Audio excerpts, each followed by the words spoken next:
2025年嘅4月16日啊，星期三東岸時間差唔多7點55分啊，少少嘅時間睇下個特朗普方面一啲嘅消息先嘅。哇！呢個琴日報咗嘅咯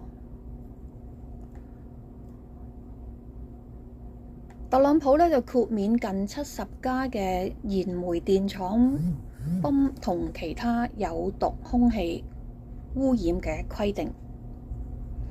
法官呢就命令聯邦機構呢要釋放拜登時代2項計劃當中數十億美元嘅資金。拜登琴日出嚟講嘢喎。哦，咁得啦，我轉頭講啦，呢一個頭條嚟嘅嚇。聯邦法官呢就阻止勞工部執行特朗普反 DEI 行政命令關鍵嘅部分。聯邦法官對着幹。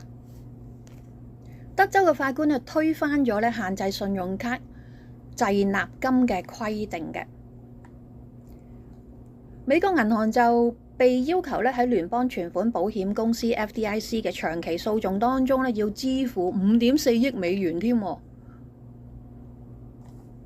啦，法官咧就暫時咧禁止咗特朗普咧對起訴福克斯新聞選舉謊言嘅公司進行報復。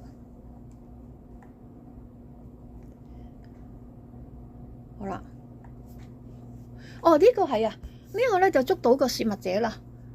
5個大樓嘅高級顧問啊，叫做丹考德威爾，因為咧泄密調查被解職㗎。睇下新聞嘅詳情同大家講下。好啦，香港方面嘅郵政局咧就因為關稅嘅問題啊，美國關稅問題啦，就停止咧向美國咧係運送包裹嘅。喂，冇。香港送唔到過嚟喎，而家嚇。加拿大大學教師被警告就唔好前往美國，乜解救呢？好啦，為咗咧阻止壓制反川普嘅阻力，桑德斯同 AOC 訪問咗洪州。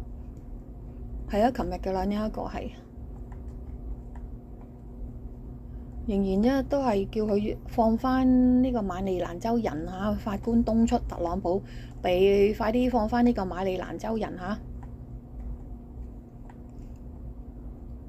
OK， 國際新聞講下蘇丹喎，蘇丹內戰呢就進入第3年，饑荒同暴力咧係不斷加劇嘅。